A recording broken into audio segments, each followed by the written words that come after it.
All right. We're on our way into introing this thing, and we like to start with a little humor after warming everyone up. So, figure this is apropos to the evening, given that we're going to talk about AI assisted development. So, programming with an AI assistant. Water, please. And then you get water and everything else. Like, oh, like a million waters. No, no, giant water. Like, oh, you want to, it's like aquatic sports or something? Yes, accidentally succeeded. Awesome. Well, yeah. Um, there's a lot of hype around quote unquote AI. I think it's mostly LLMs, but yeah, it's doing amazing stuff, but it's not there. It's not quite there yet. But I will say, uh, results vary, and I'm excited about this evening. So, December 4th, 2025, the last meeting of the year for SACPI. Welcome, everyone. All right, before we get started, a little promotion for next month. January, we have scheduled Cyrus Akbari Nieto from Wasmer.io. They've got some pretty cool stuff they're doing with WebAssembly and containerization. It's possible they get pushed to February, but right now we've got them in for January. But enough of that. Without further ado, tonight's attraction, David Jaenisch, I hope I'm saying that right, has a very awesome approach to AI assisted coding as differentiated from vibe coding. And he's got a bunch of live demo stuff. He's a professional, has been working in the space, worked at Amazon for, I don't know, half a decade, done some pretty cool stuff. But we got to get a quick peek at it last night, and it's pretty cool looking. So, David, thanks again for your time. I'm going to drop the share and hand it off to you, but take it away, Maestro. Great. Hey, I am David Jaenisch. So I've been a software engineer for 14 years, most of that in some sort of position of leading a team. Five of those were, yeah, at Amazon. I currently work as a consultant in biotech. What that means is that I make AI related to I've been making AI related tools for most of my career. And in biotech, I keep doing the same thing. I've realized that there's a big gap in terms of the technology level that they're using versus what I had available to me when I worked in the tech industry. And I figure with AI coming in, I can utilize that to make things that are significantly more advanced than even what was available to me then.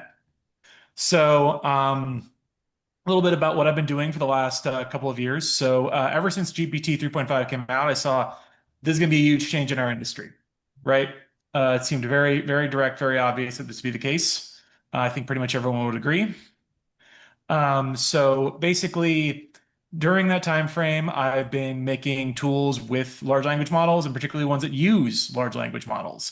Most things that I've developed have been in that space. One of them is a learning or a application for AI assisted evaluation of students that we use at a nonprofit that I work with.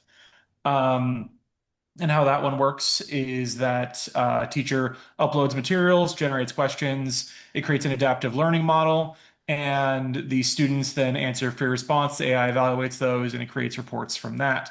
So the teacher can get instant feedback on students as well as not having to spend large amounts of time grading. So this is very useful in fields like biotech, where there are often very literal answers to questions. I would advise against ever doing something like this in more abstract fields, something like the humanities. I would be very cautious about such an application there. Maybe in a few years. But you all are here to see how I write my code, right? So I'm going to share my screen and I'm going to show you some of the stuff I've made. Let's see, moment. Oh, sharing is not to send request. Okay. I've sent a request to share. Please accept it.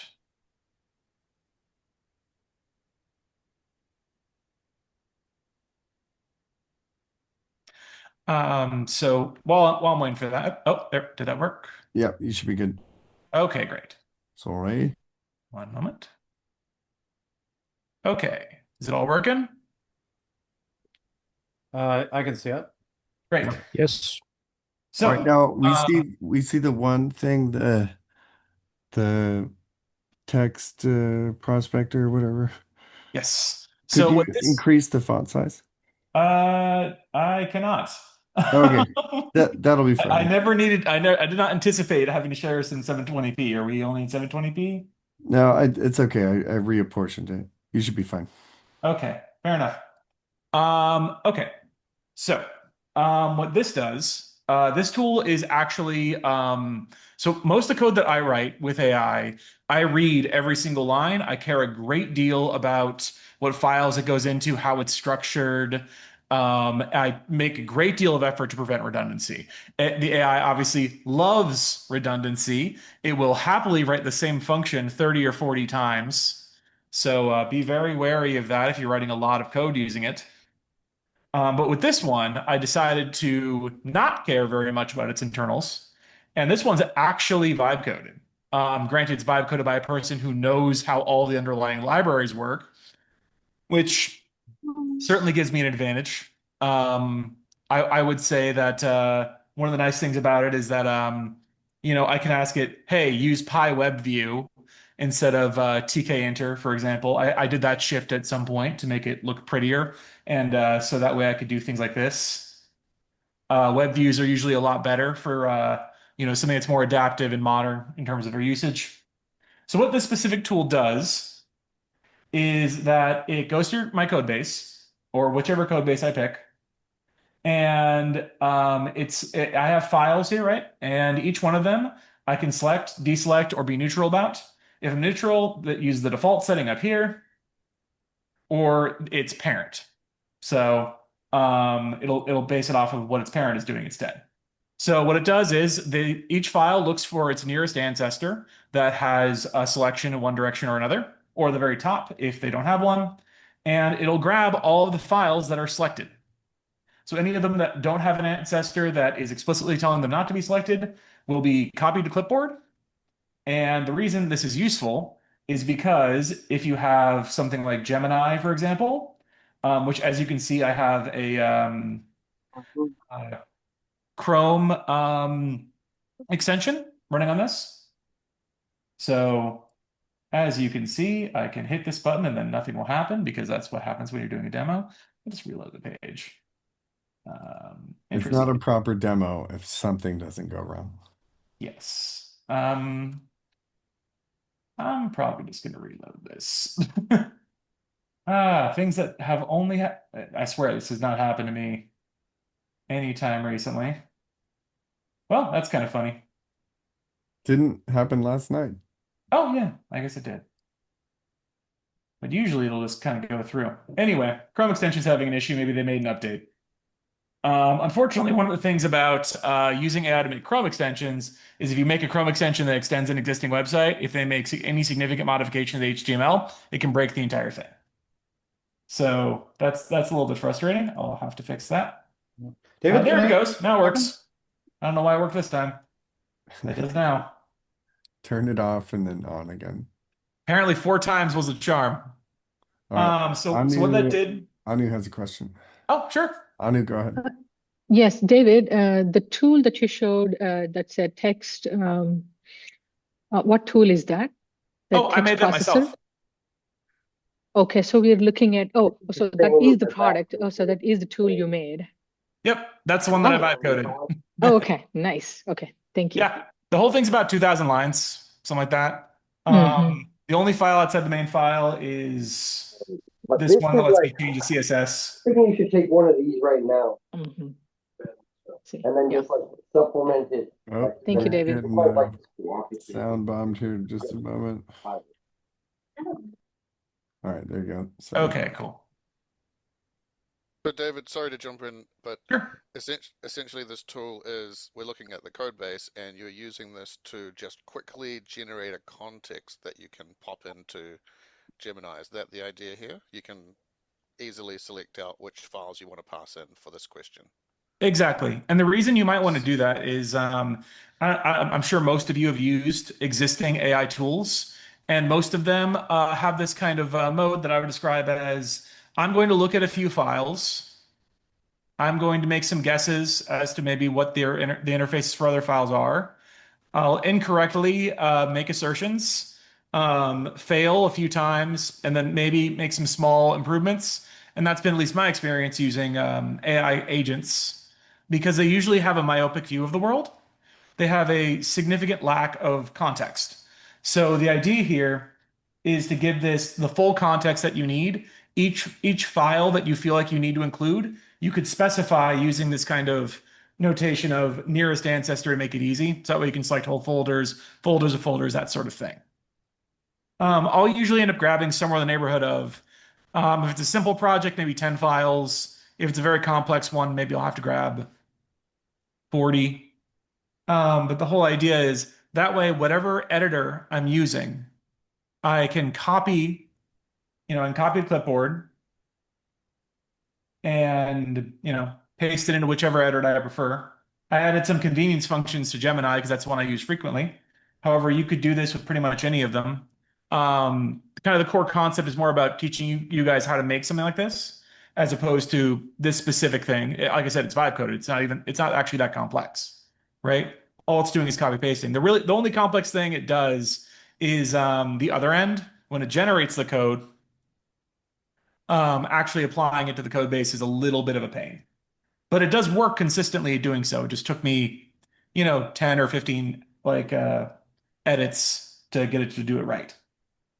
So I also put in other things. What's David, up? Yes. the selection of these directories, does it kind of round robin go in a round robin fashion from one to another, like not selected to default selection to selected?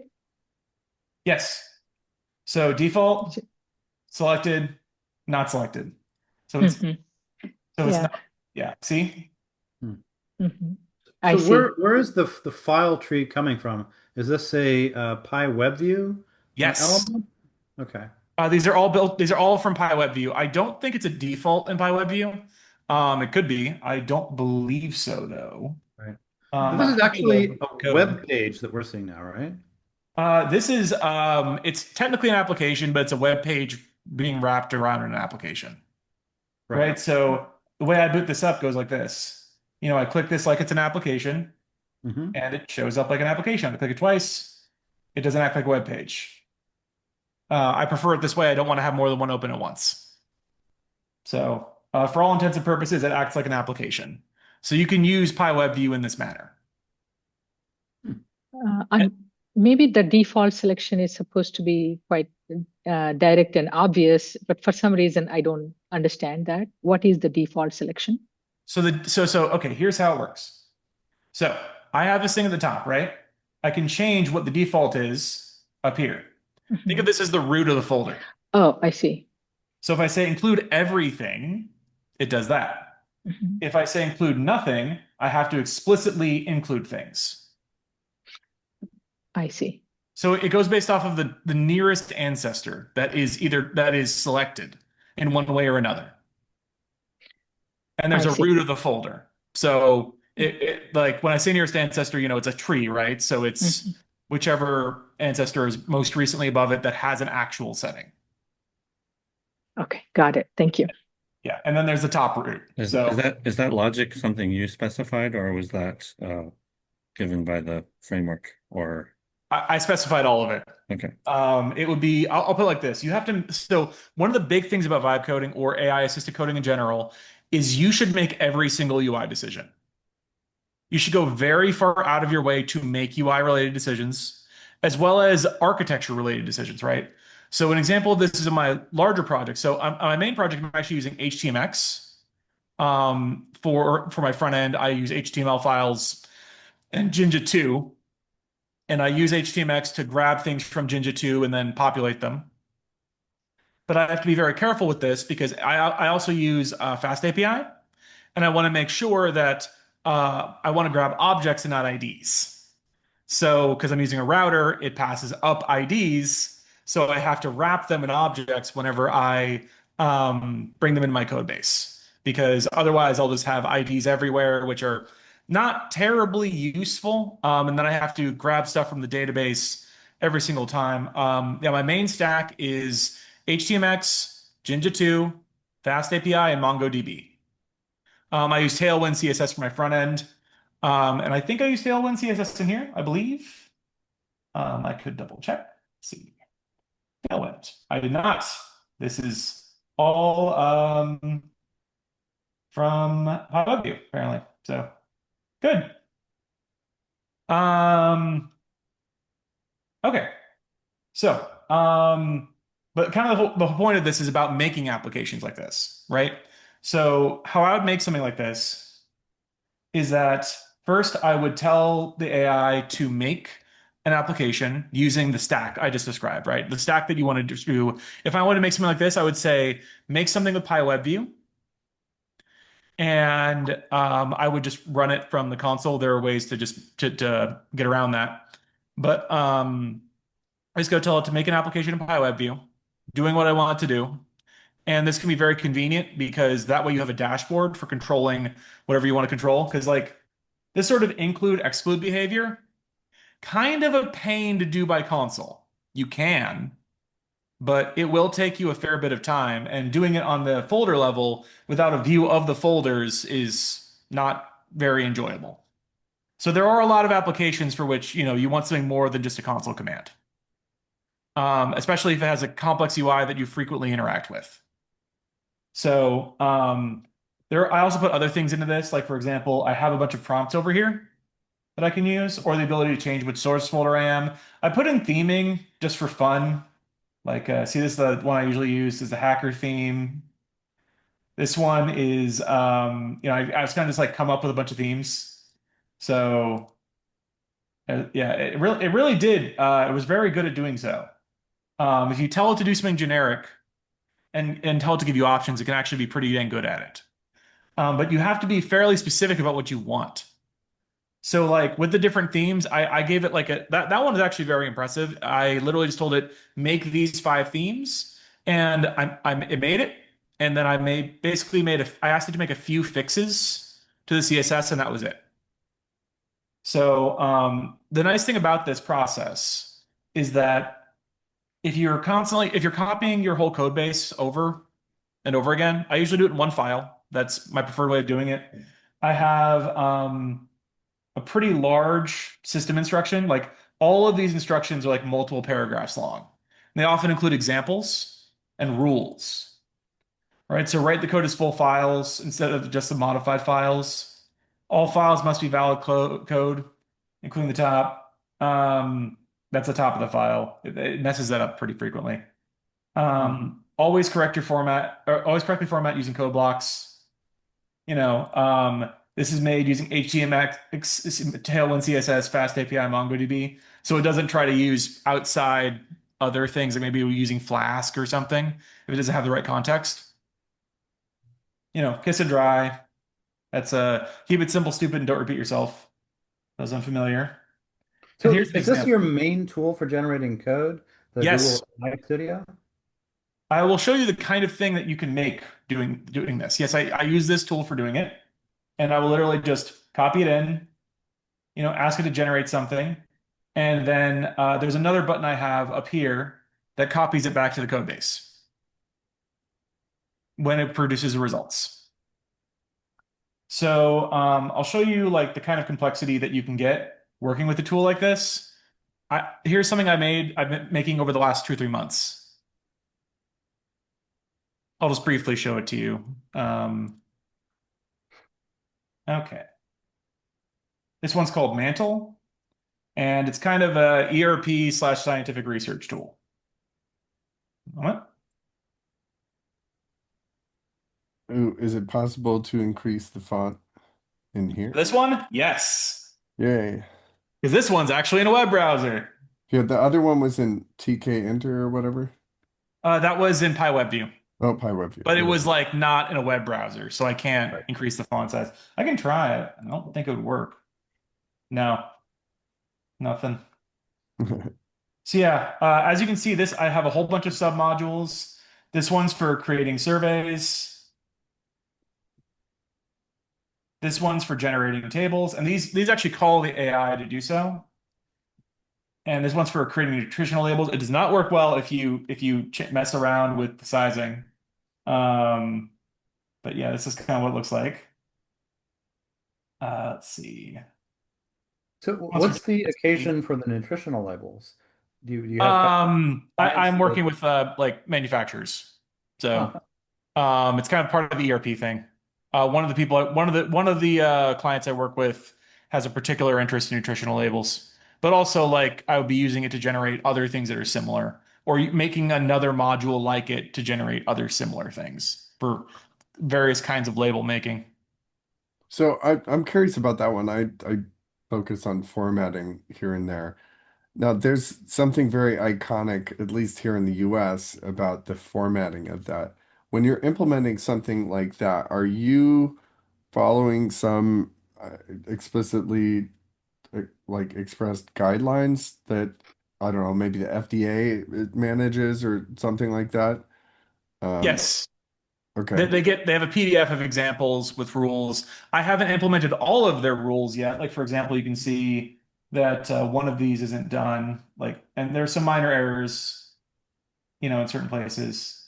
Like this one, this should be on the left.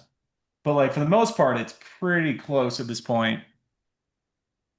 okay. Um, Did that come from a vibe coding slash AI assisted effort? Were you passing it that, or did you do that? okay, so this one is AI assisted, Okay. but it is very time consuming to ask it to make. I had to ask it to make probably 40 or 50 individual changes. And how many guidelines were there in the formatting? Probably about as many. Right. Huh. What would it take to finish it? Could you do it on this stream? No, I definitely couldn't finish it on this stream. There's a whole bunch of little edits where it's like, here's the thing, it's mostly about like, okay. This looks almost exactly like a nutritional label.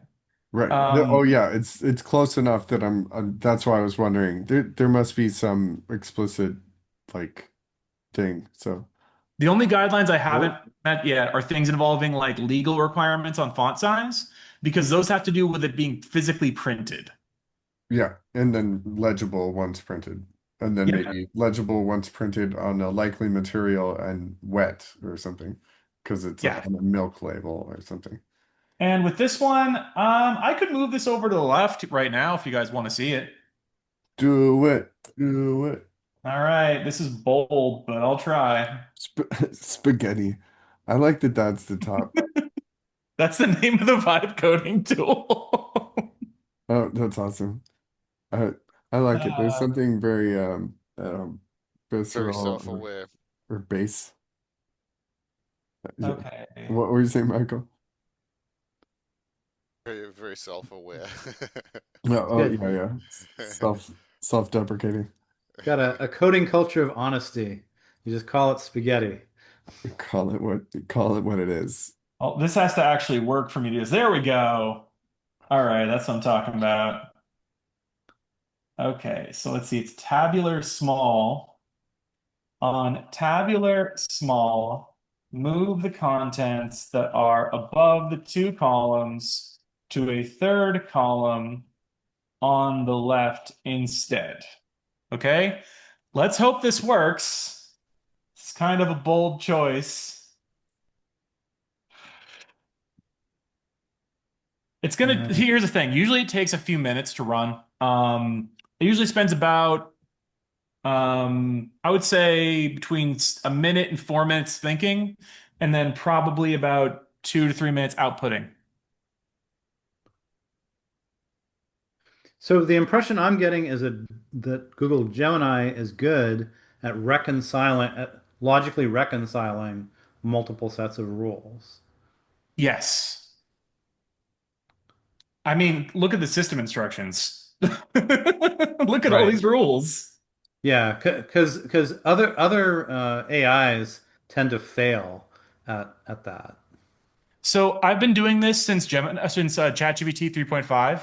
Uh-huh. Doing it with ChatGPT 3.5 was very hard, like incredibly hard.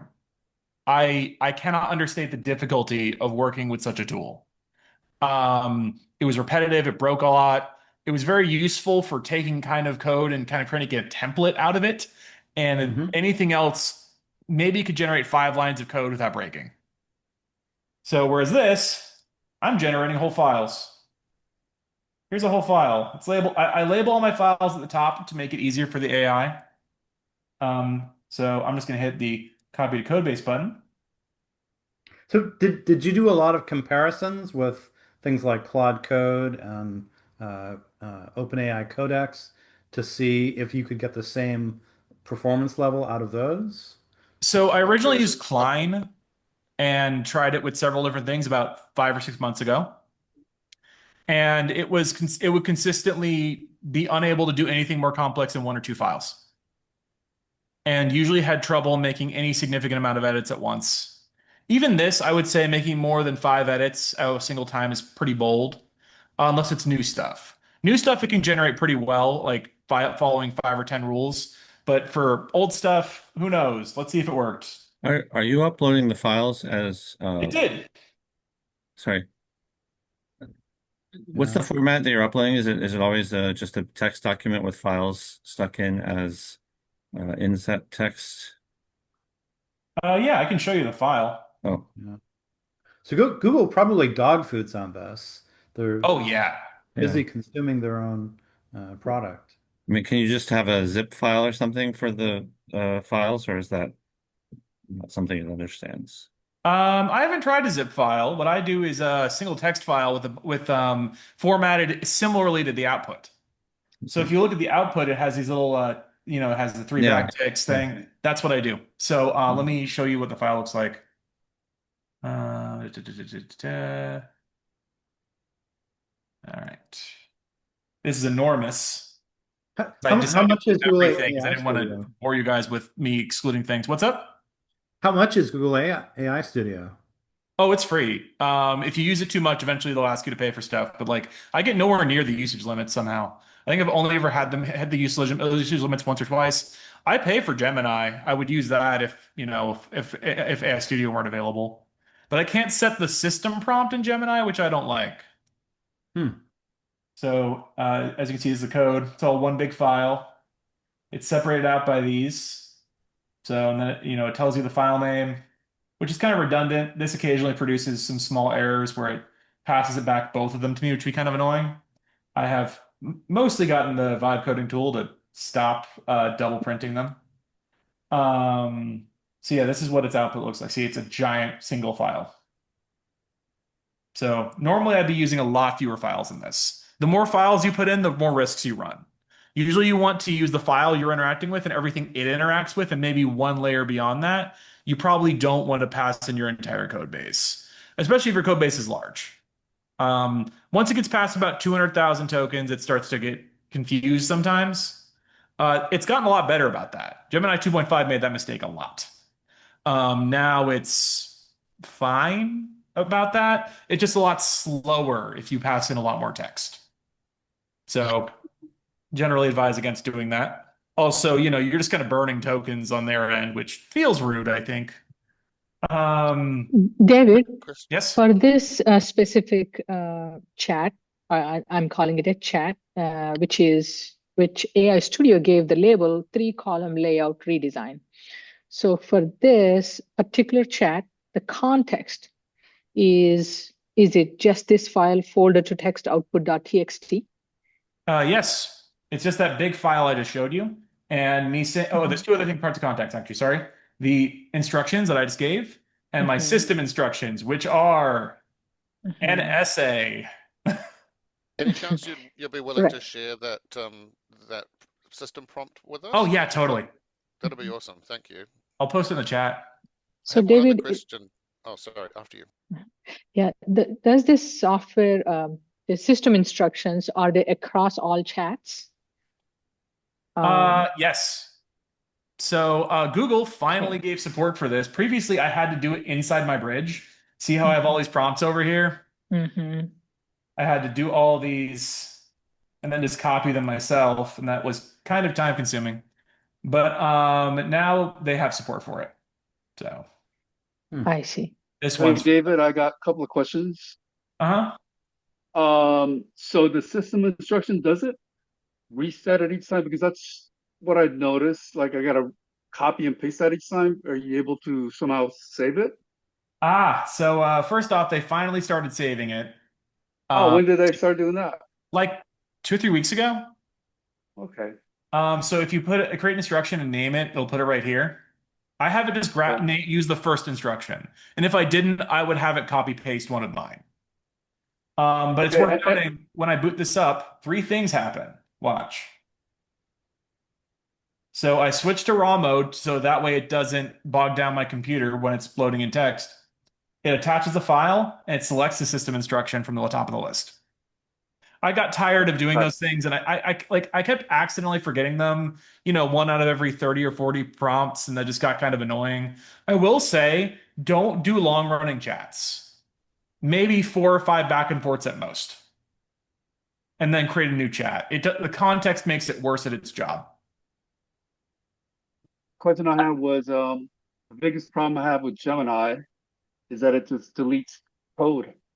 And are you preventing it from doing that through the system instructions? It deletes what? Oh, yes. It deletes codes. Like it just truncates the output by deleting whole sections of code or functionality.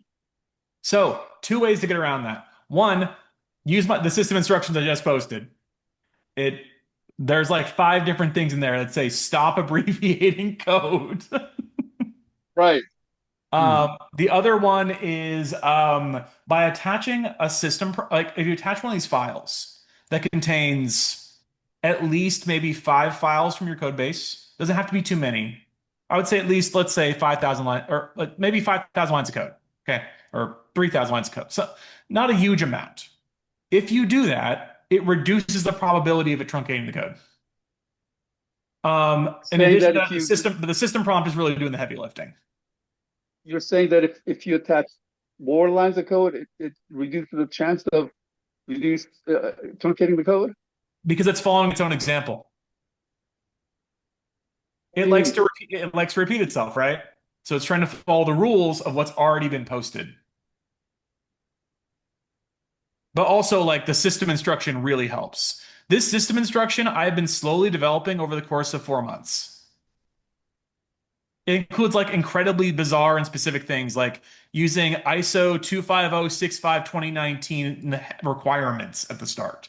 Because I discovered that by using a standardized document for requirements, that it improved the requirements output. This was especially the case for Gemini 2.5. Gemini 3, actually writes good requirements, so hasn't been as much of a problem. And as you notice, I also tell it David, to use headers, that sort of thing. There's a whole bunch of very specific instructions in here.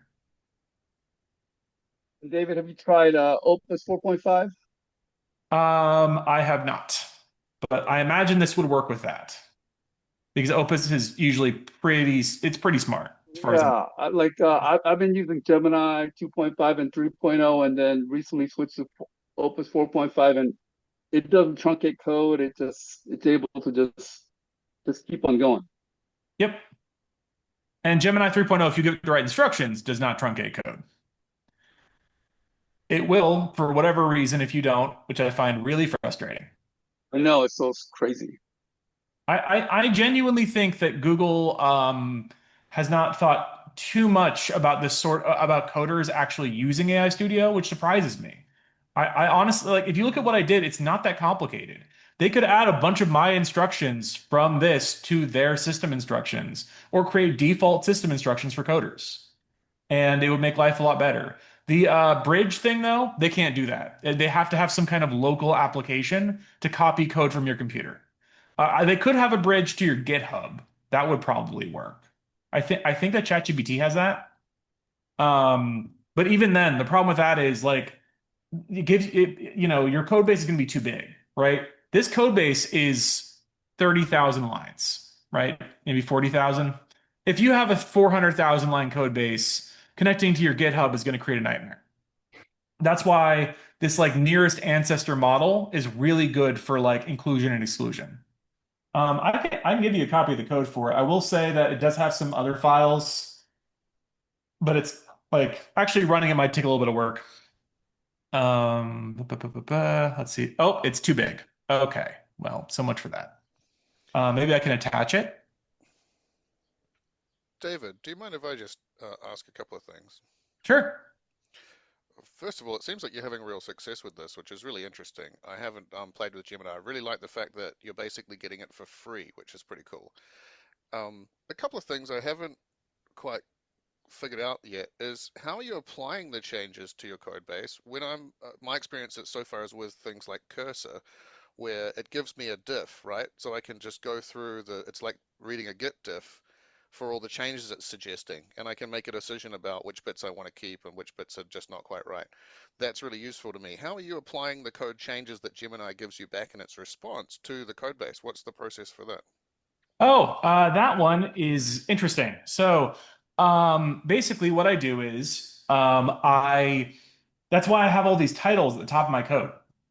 So if you look at if you saw those files from earlier, they all have titles at the top. There's a reason for that, right? So what I'm doing is I essentially look for these backtick marks in the output, and then I look for a comment at the top of the code that tells me where to put it. And then I copy the content within the backticks. I've attached the file, by the way. I copy the file within the backticks over to the appropriate location. That one took me a while to figure out, and I still have a few occasional bugs with it. It doesn't happen very often, but it can. So let's see. I should also attach the let's see the themes files. So you guys, because I think it requires those to work. Those have to be inside the themes folder, by the way. Just letting you know. Have you spent any time trialing things like Cursor or even Windsurf, just because you can access the Gemini 3 models in there as well? I just wondered if you've had the experience of that as a comparison to this process that you've built yourself, because it's really great that you're sort of rolling your own. But there's a lot of tools out there that are getting refined by whole teams. Do you feel like maybe you might be missing some of that input? When I tried to use those tools about 6 months ago, they were terrible. They were completely incapable of doing the things that I can do with this in one shot in 10 or more shots. And the reason why is because they're trying to save on tokens. They have a very limited view, limited scope of what they see at any given moment. So they only see like, maybe 10 files. And if you have a significantly sized code base, it often would just hallucinate connecting components and not actually grab the appropriate files that they're connected to. Someone may have fixed those in the meantime. That might have gotten better. That's part of my point, is that 6 months ago I would have agreed with you, but I'm getting updates to Cursor daily. Like they're saying, hey, there's a new version update, and it's adding features and fixing things constantly. So I would. Yeah, I'm just curious because you're obviously working at Amazon. Are you using this tool for your work stuff, like for stuff that you're doing? I used to work at Amazon. Like that was a thing I did until probably about 2021. Oh, I currently work in biotech as a consultant, and I do right. coding in biotech. Like the thing I just showed you was a thing that I'm currently in the process of developing. I see. Okay, The mantle thing, this one. Interesting. Cool. Yeah. Okay. So that's not Amazon. I would never show you internal code from a large corporation that I'm working for. That would be a bold life decision that would probably end very badly. Okay, fair enough. Thank you. I own all my own code. So David, I had another question. Sure. So are you saying that it's better to have this one file with all the different, code base all concatenated together than to give separate files to Gemini? It may be possible to do this with separate files now. It's not appreciably different from the LLM's perspective. So back when I originally did this, you could only attach a maximum of 10 files. You could probably attach more now. I could attach a lot more now. So, yeah. Okay, but you don't see it. You didn't do this because you did this mainly because of the 10 file limit. Yeah. Okay, got it. You could probably attach more files, see how it goes. I will say there's other benefits to using one file. Like if I do something by mistake, I can easily just hit X on it and then hit this button again and then have it replace it, which is very convenient for me. See?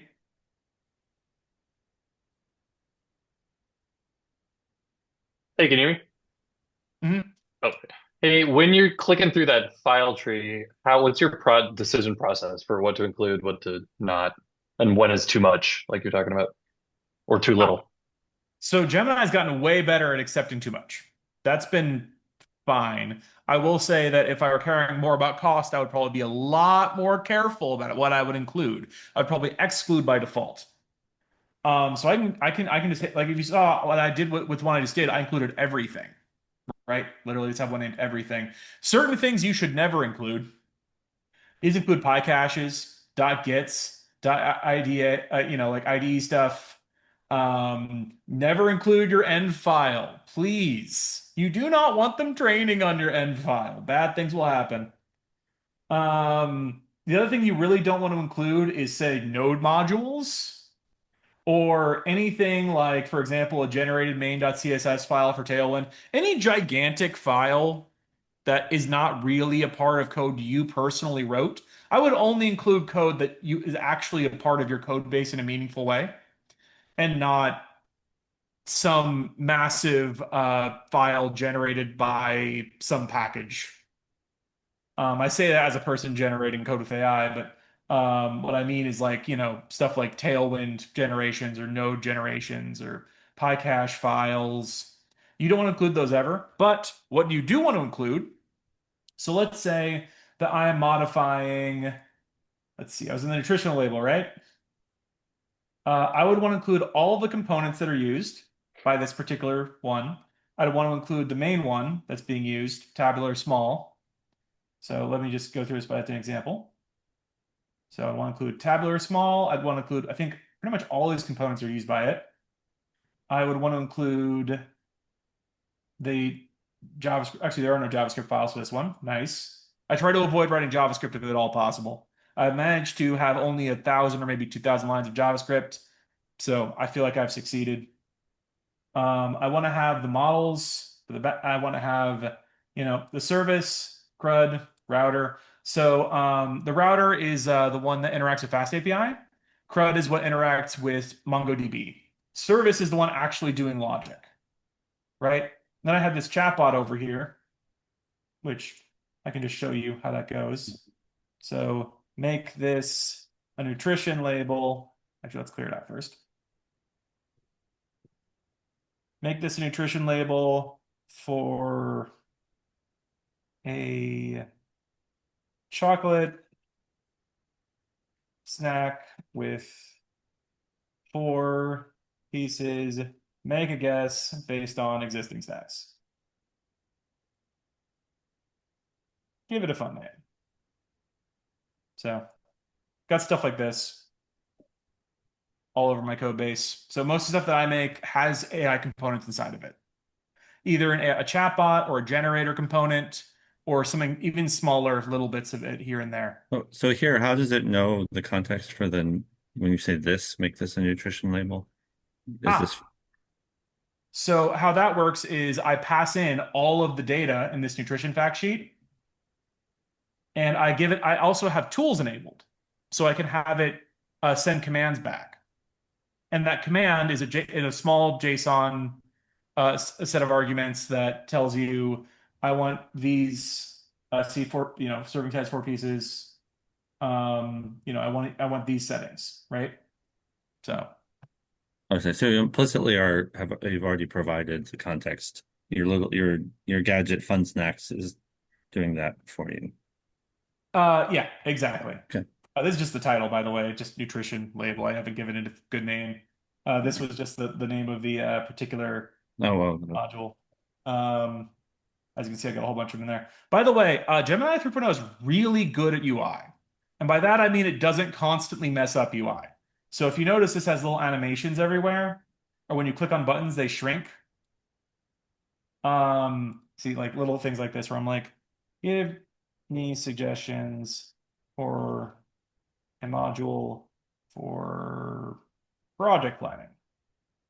So you'll see that this will stream in responses. See? Automatically select one.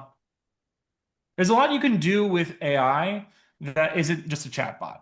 You can integrate it in a meaningful way into your application, especially for little things like this. Where, like, for example, I have 7 types of modules. If that gets to 30, like, my user's just going to get overwhelmed and be like, I don't know what module to pick. But if I have an AI that lets them pick it for them and names their project based on their search, it's a lot easier. And, it saves whether this is open or closed. So if you don't want to use the assistant, you can just close it and never think about it again. So yeah, this is the kind of stuff I make. I will say that if you're actually making a real project, read every line of code it puts in, care a whole lot about Git.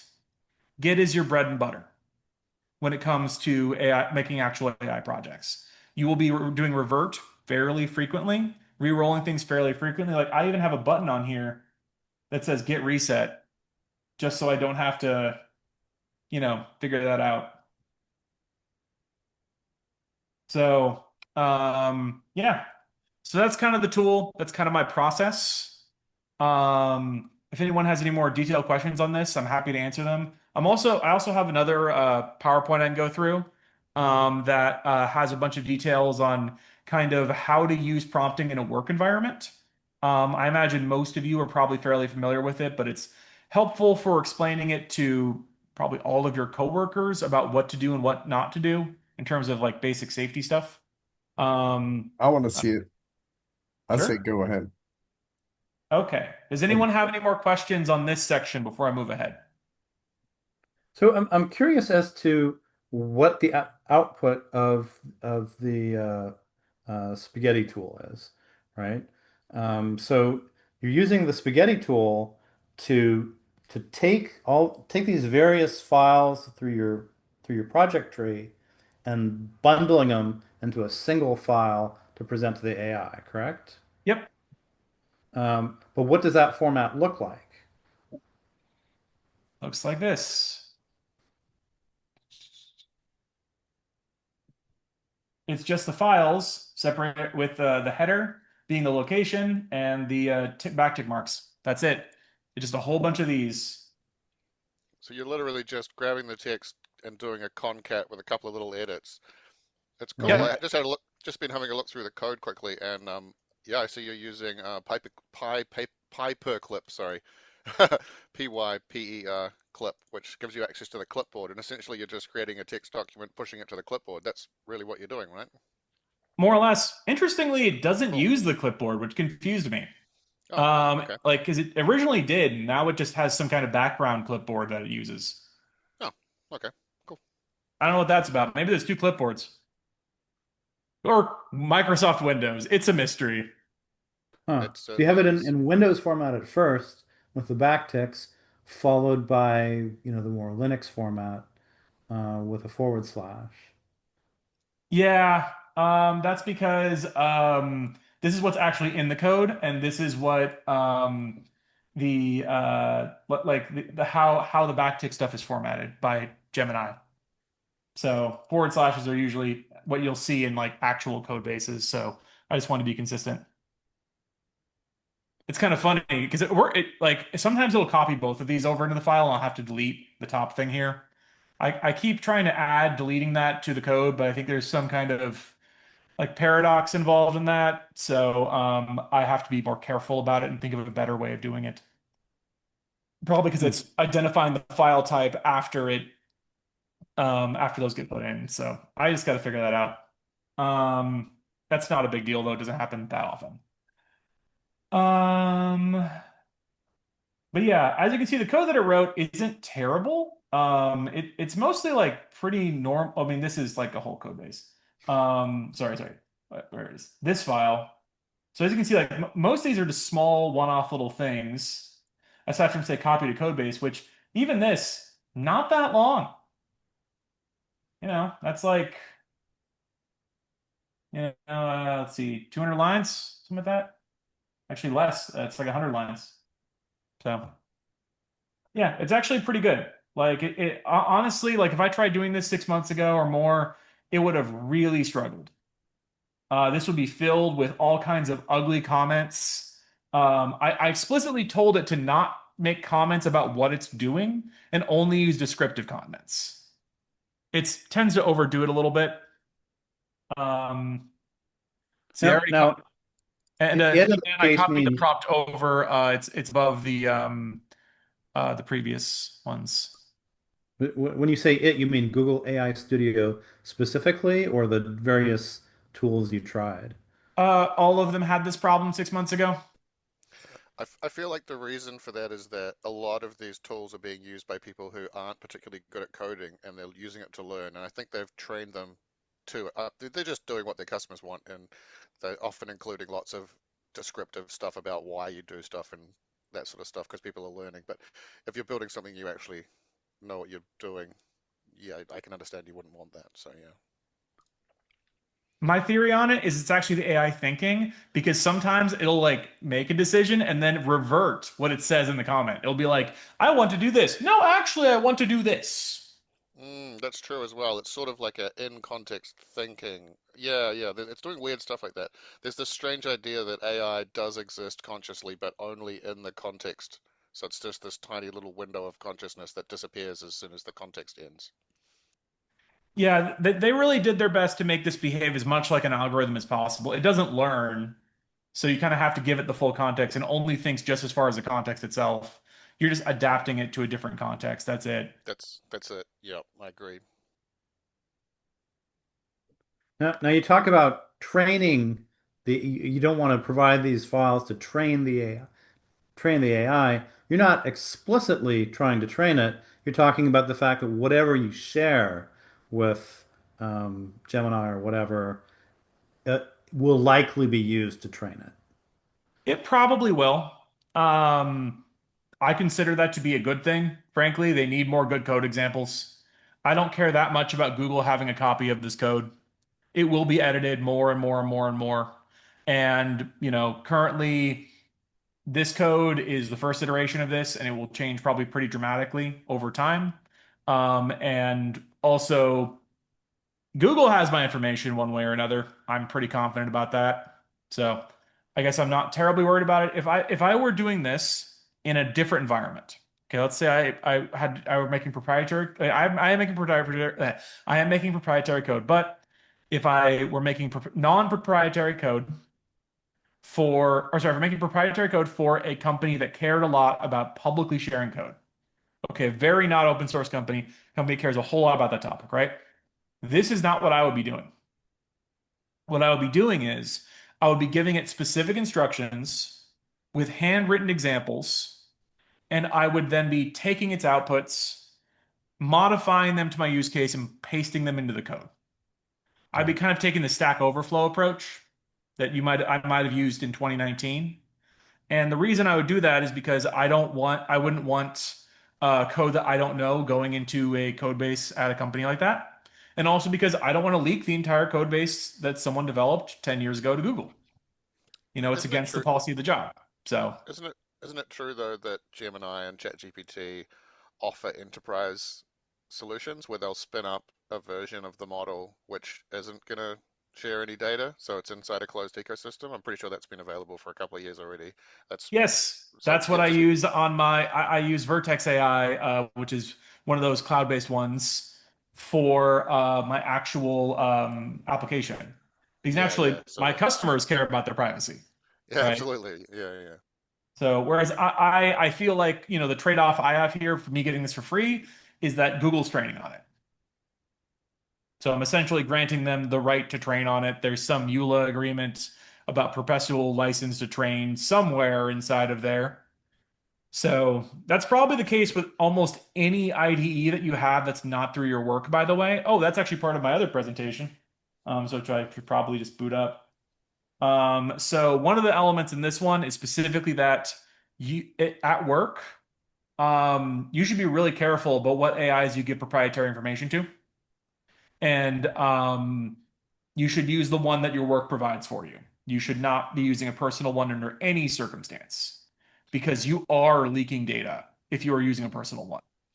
And I think just to be really clear, I think what Robert's asking and I'm not sure, of course. I think what you mean is things like your N file. If you accidentally let them train on your env file, then they're going to have keys in there, API keys and stuff.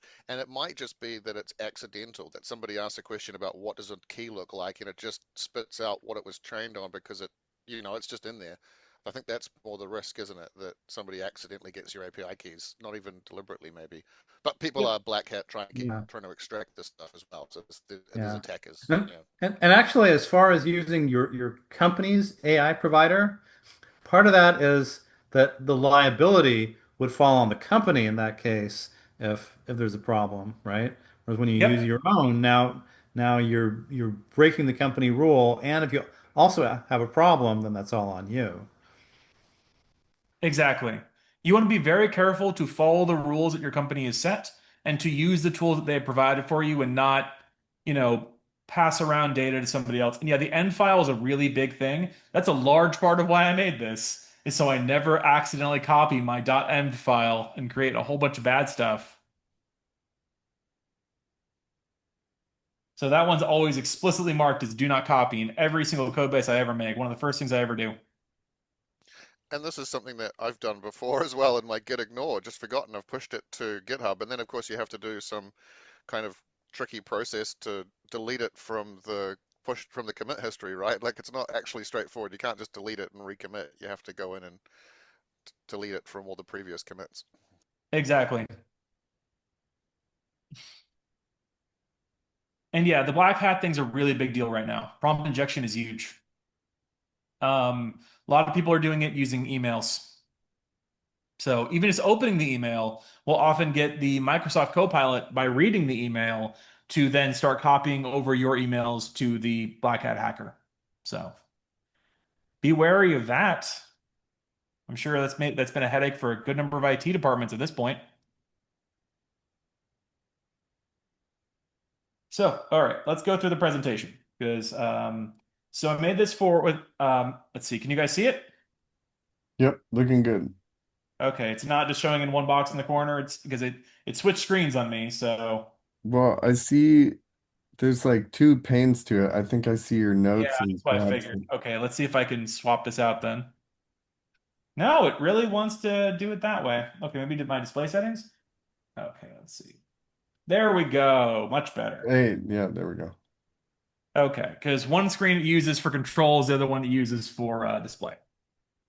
Okay, so you're already familiar with this. So this presentation I made with the idea of targeting production, and like specifically in GMP spaces in biotech. So first time I ever presented this was to a bunch of people who worked doing validation for very serious processes for drug manufacture. So very high risk, very not risk tolerant group. They do not want to move fast and break things. They want to move slow and confidently not break stuff. So, I'm going to try to address these things in ways that will be targeted towards a more technical audience. So I might not go through everything, because you already probably know a good chunk of this. So, people in your organization are already using AI, regardless of whether you have an AI policy. Not having a policy is a bad idea. And if you are currently the person running your IT department and you don't have a policy, you should rethink that. That would be a very good idea for you because otherwise they might be leaking all of your data everywhere. And you all know how non-technical people use AI products. I'm sure that you have all experienced that and it can be very worrisome. And there are technical people who do this too. So at least this is all I put this all together in August, so it's pretty recent. So at the time, 78% of knowledge workers bring their own AI to work. So that's not great. Um, and that's according to Microsoft and LinkedIn. This outside your validation system, it's outside your security. You don't know what people are doing. And people could be using it for high impact tasks like quality assurance. So you don't want, like coming up with business related arguments, things that can be very important to your work. Could be currently being done by some person using ChatGPT without really thinking about it. And that's probably really bad. So there's a lot of risks that you could have. Let's see, like you can compromise product quality, patient safety, has obvious data implications, and you might get audited. So you don't want to get audited and then have it turn out to be your process for doing QA is I mean this is more of an issue in pharma and like certain industries that are more tightly regulated. But you don't want the government coming in and basically saying, "Hey, what's your process?" And then you say, "Well, I asked ChatGPT in the middle of it, and I don't really know what it does." Nobody wants to hear that. That's bad. Um, First common problem is hallucinations. I'm sure most, if not all of you, are familiar with what hallucinations are, or at least everyone who's spoken, I'm certain they know. Um, so hallucinations are where it makes stuff up. These usually fall in the category of it just kind of filling in details on a larger list, or it's trying to please you in some way. It's bad. I will say AIs don't understand physics, and if you ask them to come up with processes for doing physical things, they do a really bad job. They also love making up IDs, batch numbers, web addresses that have IDs in them. Don't usually work. Yeah, they invent sources all the time. When you have Google search enabled, that's made it better. You can go to the website it's referencing, but it's worth noting it may be referencing a news article, and that news article may have been written by AI. So you don't want that. When you ask it to cite regulations, like when I did the FDA the FDA labels, right? The nutrition labels for food. I tried doing that without a reference at first. It did a terrible job. It very clearly did not understand the legal requirements for a nutrition label. It barely understood what a nutrition label should look like. When I gave it an example of what a nutrition label looks like and the document that the FDA publishes about the various types of nutrition labels, its quality significantly improved. However, like I said, I still had to do another 30 or 40 CSS changes. So definitely not 100% there yet. So you should definitely care about things like this, especially if you have a legal compliance component or if you're working off a requirements document. You can't just pass a requirements like as much as every PM in the world wants to believe this. Not every, but a lot of PMs in the world want to believe this. You cannot pass a requirements document and one of those files that I had to Gemini and have it just create something. If you don't understand how it works under the hood, you're going to have a lot of problems. Like, if I didn't know about PyWebView, I would have a UI that stutters and breaks all the time. It probably wouldn't even load under certain circumstances. This has gotten a lot better. Context window failures are where we have a very long conversation and things start to deviate in strange ways. In ChatGPT 3.5, this would literally just start repeating itself forever, or start outputting stuff in DeepSeek would output stuff in Chinese randomly. Um, so there's a lot of different ways that this can fail, but in general, I keep my chats short for a reason. I rarely go past 5 or 6 things because it can reference previous chats. Like when I use Gemini and I use Nano Banana, I will usually create new chats for each thing because otherwise it will use the previous images as context and often go backwards, which can be very frustrating if you're trying to edit an image. By the way, I strongly recommend Nano Banana 2 if you're making infographics. They're much better than these. These are pretty good. These were made in ChatGPT a while ago, but you know. Now you can make like this whole page, this whole slide deck, including the text, could have been made by Nano Banana 2. I will probably do that for my next one. I'll probably pass in something like this and then have it generate slides where it's one holistic slide. Let's see. Bias. So don't ask leading questions.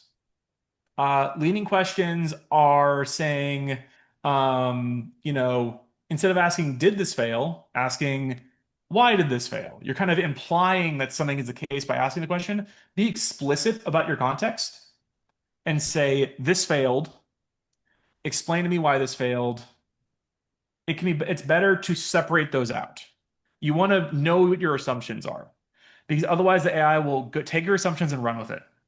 It's not going to question you. It never questions you. It's very frustrating that this is the case. An example I can give from earlier this week is I was doing some like I gave it like the percentage of each food I eat roughly, and I said like 2% spinach. It assumed I was eating 10 cups of spinach a day because spinach is not very heavy. I was doing it by volume. It decided to do it by mass. It never asked which one it should do. So you have to tell it a lot of the assumptions to make. You have to tell it a lot of the rules to follow. Even then, it won't follow all the rules. You want to be very neutral in what you're saying in general. The more you lean towards one thing, if you try to get to prove that you're right, it will do so. It wants to make you happy. So, as developers, we should try to be as neutral as possible in our communications with it. Kind of describe what you're doing as requirements and as technical context, and let us please fix my problem. I don't like it. Another thing I'm going to say is, especially if you're dealing with bugs, have a separate figuring out what's wrong from actually fixing it. You don't want to do those at the same time. It rarely works. And the reason for this is because editing code is like a task for it. And it doesn't usually want to do two tasks at once that are very separate. It kind of wants to do one thing if it can help it. So yeah, that I usually split those out. Let's see. Yeah, this is what I was getting at earlier. Just making assumptions, giving a complete lack of detail. Lack of detail is a really big one, especially for people who are less technical. They will often give requests that completely lack the details they want in whatever they're generating. And if you're making pictures, give as much detail as you possibly can. It might not match every detail in the picture, but it's going to do a lot better job if you actually tell it what you want. I would just like to reinforce that for everybody. One of the things that I found most useful is speaking to the AI, using text to speech. There's something about articulating something over several paragraphs that gives you so much better outputs because you can, for me at least, I find that I won't take the time to type out all of that, but I will articulate it when I talk. Maybe that's just me. Anyway, sorry to interrupt. I'm chatty, and I'm also chatty over text. So I'm the kind of person who will respond to a single sentence with a paragraph, just because I like to be really specific, and that kind of specificity is really helpful. Writing as if you are talking is very, very helpful. If you have some kind of text-to-speech application, that's probably a better choice. And then you can just ask it to format it and then make that your input. I've coded one. I'm happy to share the Python code for you guys. The other thing you want to do is remember what I just said about the FDA document, the FDA guidance for nutrition labels, how it didn't work at all before I passed that in. That's true for almost every regulation. That's true for most coding examples, is it will just come up with whatever BS it can to technically meet your requirements in the loosest sense possible. If you don't give it a lot of detail, and if you also don't give it examples, it's going to struggle. One of the nice things about what I do is I'm usually passing it examples by passing it context. If you have a code base that's at least a few thousand lines, you can do this. If you are using something very large, you probably want to use something like resource augmented generation to grab relevant context. This is trickier with code. I wouldn't do this with code. But if you're making an application, I strongly recommend resource augmented generation for search. It's fantastic. I love using it for my search bars, just in general. So and if you're doing really complex search, you can use an AI, but it gets kind of expensive after a while. Also, the nice thing about providing context is that you can cross your T's and dot your I's, right? Less hallucinations, and you can actually provide sources. So if QA comes knocking on your door, you can be like, well, where did you get this from? Here you go. This is the document I got this from. This is an example of how you would construct a prompt well, provide the context, like we had the attached document, define the standard. You saw that big thing that I put over on the left about how this works, right? Specifies a task. That's the little bit of text that I put in saying move this text to the left. Give an example. If you saw my system instructions, they contain an example, as well as the context contains several examples. And that's just a convenient thing about code is that your examples are your context often. And this will give you something that's a lot better of an output, overwhelmingly so. This kind of specificity is really helpful. By the way, if you have any questions, feel free to chime in.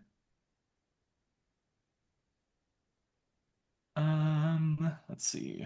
I had a question. How do you know if I know in your doc you just cited uh whatever this guideline was by code, the ISO guideline. How do you know that it has any idea what that is? If so, what you have to do with that, the guideline in there. Yeah, yeah. That one, I actually looked up different kinds of requirements and then said, oh, hey, this is a common type of requirement. Let's use this. I would say it kind of knows what those are, but by using this is going to sound kind of funny. By using a reference to a real requirements document for requirements, it gets it to take the concept of requirements significantly more seriously. So even if it Oh, doesn't meet the document's requirements, it is caring about things like requirements in a more meaningful way. I don't sound like a student asking for an essay.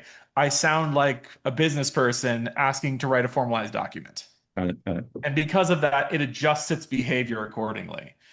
If this sounds maddening, it is. It can be very frustrating. And it would be nice if it treated everyone the same, but it is very much the case that it discriminates against you based on how you talk. The more like a business person you sound, the better it will do. You want to sound like a PR release from a tech company, if you can help it. Um, Verification. So yeah, you want to do grounding. It still might misinterpret things. It still might selectively quote sources where it only reads small parts of it. You need to verify the accuracy of references that it uses. And search engines, again, often grab results that are terrible. Okay, now we're gonna go into kind of like the how consulting works in this space. So in case you guys want to sell your AI wares, this is kind of how that kind of plays out, right? These are like the four levels of complexity that I've defined. Okay. So first is we've banned AI in this organization. Um, if you work in legal, I would be really careful about using AI. If you work in legal and are dealing with untrained people who have not been trained to use AI in any way, shape, or form, you should not let them use AI. Similarly, if you work in healthcare, if you have untrained people, you should not let them use AI. Unfortunately, they probably still will use AI. So, best option is probably to get them trained. I train people, just letting you know that you don't have to have me train them, but there are other people who do it, and I want to please train your people. Whether you like ban it or not, they're going to use it. So, unfortunately, that's the case now. So now we have level one of usage, right? Very simple usage. This is probably not bringing in a consultant. This is stuff like brainstorming, reformatting text in simple ways, things that are probably not going to be high impact. So after that, we have structured prompting, right? So in this case, what we're talking about is something where I have that big list of instructions I gave earlier, right? Where it has a designated type of output. It has specific rules that it follows. It has context types that it works with. It has specific procedures that they work with in your company. And generally, the person doing this probably has some level of training because otherwise they would have trouble following the SOPs for it. And this is when we get into consulting territory, right? So this can be consulting territory. I'm happy to help people figure this out for their organization. But this is where you're definitely in consulting territory. So this is where we have a workflow that is probably multiple people, where certain steps in that workflow are done by a person using an AI tool or using AI to do a specific task that is contained in some way. They validate the output because if you're trying to do any serious work, that is probably what you should be doing. You should always read what it outputs because it often it'll put out output garbage at least part of the time. The best AI, just like the best person, will still mess up. And not checking its work is a very bad choice. This is kind of like when I say a workflow, I mean like, you have like an SOP, for example, and one of the steps is to pass through one of the documents to say, tell me if there's any errors in here that you see on top of what the user found. So maybe with a structured prompt. And you can have multiple steps that are replaced by AI in some fashion, or are augmented by AI. AI is very good at reading large documents looking for specific things. It is often much better at that than a person. And if you have a designated workflow, trained person, maybe some specialized prompts, you can do a lot with that. But again, this is the kind of space where I'd be very hesitant to do it unless people are trained. I have to emphasize that fact over and over again, especially if you're in like a vulnerable industry like healthcare or legal. You got to make sure people are trained. If they're not, you are playing with fire. This is what I do every day. So this is the most complicated level. This is making specialty tooling. So the previous level, you might be using tooling off the shelf. Specialty tooling is where I'm in a system where I'm making something specific for my company. And I don't want to rely on the fact that whoever works here is going to be someone who can follow all these specific instructions all the time to the letter. I want the AI to do complex tasks, and I want the human to just be the person checking those tasks. That's when you bring in an AI consultant to actually make it for you. Or if you're a software engineer, you're making these tools. Like the two tools I just showed you are both examples of this, right? Where like I can now edit a nutrition label without having to go in and meticulously modify every single thing by hand. I can copy over code without having to meticulously copy everything back into my code base by hand. Those are still kind of the tooling space, but you can make these things more automatic. But if you make them too automatic, you might end up in a position where you are having work being done that's not validated, and that is how you get in hot water with your clients. So we don't want to repeat certain high-profile mistakes. We don't want to, for example, generate questions for a important test for professional requirements, and then have it turn out that those questions were generated without someone reading them.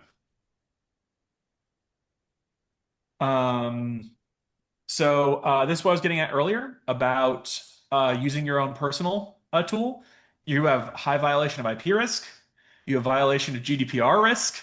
You have violation of HIPAA if you work in healthcare. You are probably going to violate confidentiality rules by doing this. Don't use your personal AI at work unless you have approval to do so. And even if that's the case, your boss probably doesn't know the risks that you're taking. It's probably not a good idea. You probably want to use an enterprise platform of some kind. There's probably going to be Microsoft or Google. I think Amazon makes something. I haven't really looked into it. But at least as of 5 months ago, Gemini was the only one that's HIPAA compliant. I really like Gemini. I really like working with Google. If someone from Google is listening to this, I think you guys are great, and I would love to talk to you. Yeah, So I second that.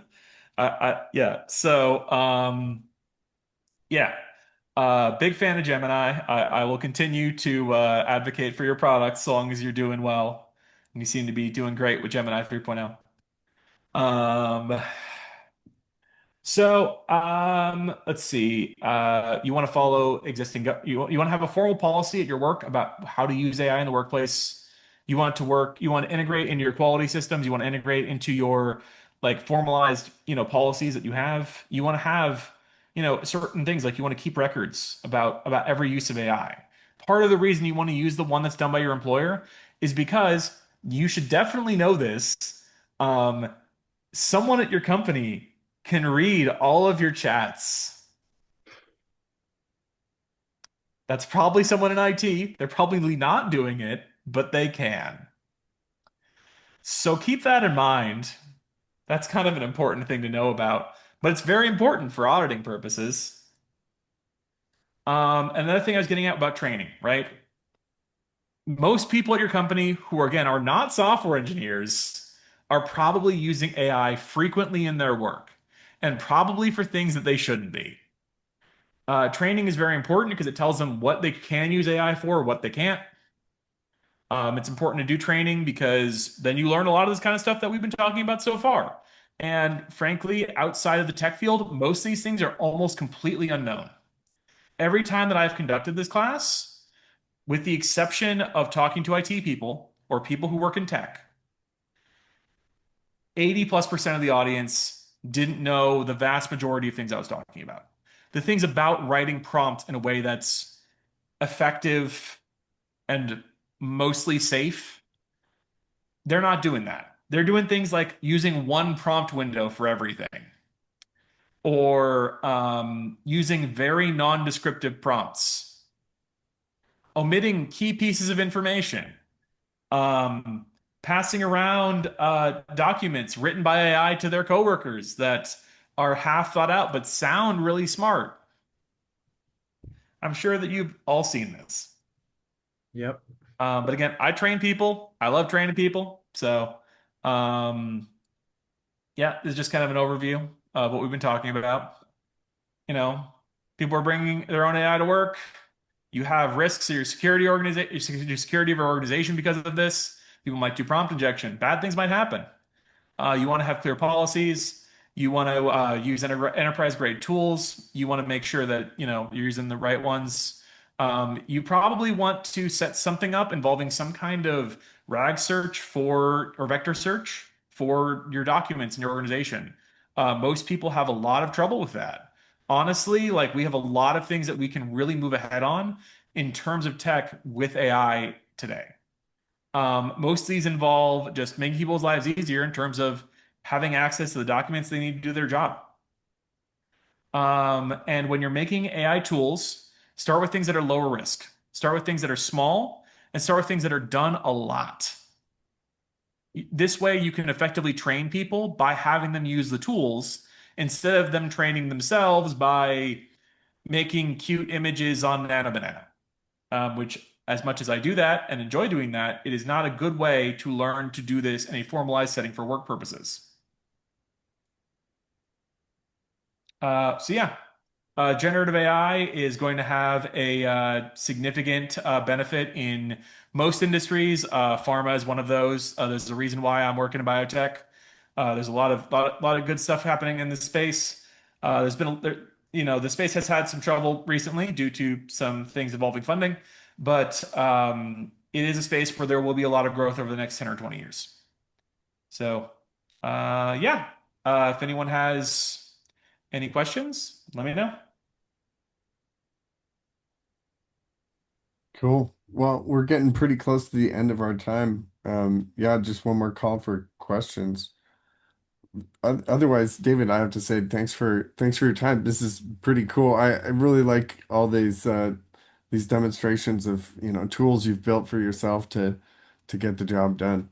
So, if anyone is thinking, hey, I need to have as much preparation as David did tonight to present, please, this guy went above and beyond.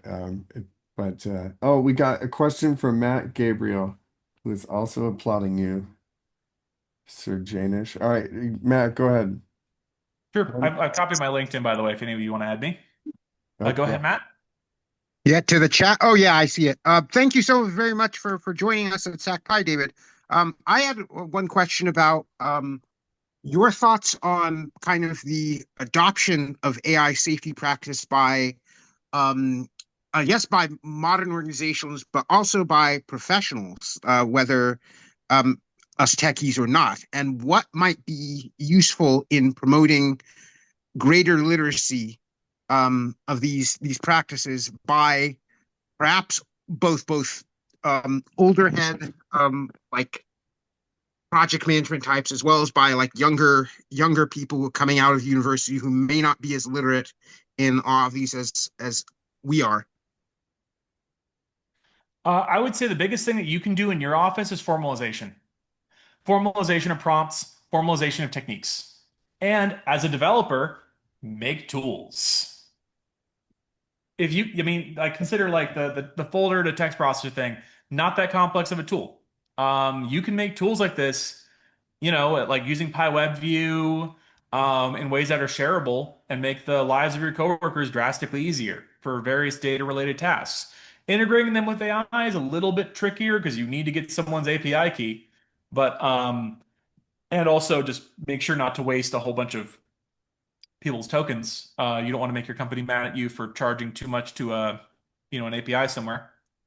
But in general, the biggest thing I would say is formalization. Also encouraging training, like actually having formalized trainings in your work environment. Because the thing is, when it comes to like, encouraging things in a space and talking to people and having, like reference documents, showing people how you do your work is very helpful. But the problem is with that is that that's going to get the people who are AI enthusiasts on board. They're already on board. They'll do a better job. That will help them do a better job.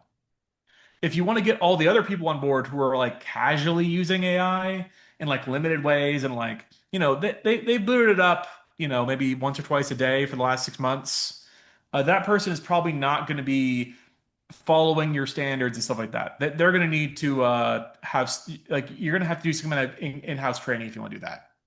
So those are the kind of the two groups you should be concerned with. The first group is really easy to get on board, and those people are going to be really productive if you can help them to do their job more. Asking them what they use AI for at work will probably help you figure out what you should be writing, like maybe system prompts for them for, or maybe templates.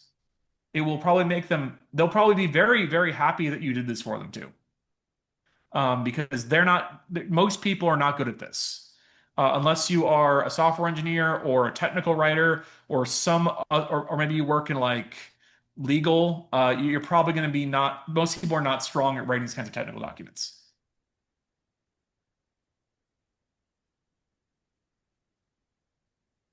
Thanks so much, David. Yeah, thank you. Anyone else for David before we wrap things up? Okay. Well, thanks again, David. And yeah, we'll see you guys in the new year. Yeah, Thanks so if you can much, give me a everyone. link to the video, that would be appreciated. Absolutely. That'll be out soonish. I usually edit it and then put it out. So, Great. yeah. All right. See y'all January 8th, I believe it is, in 2026. Have a good rest of your year. Bye, guys. Bye. Thank you, Yeah. Woody. Happy New Year, y'all. Yeah. Thanks. Happy New Year. Happy New Year.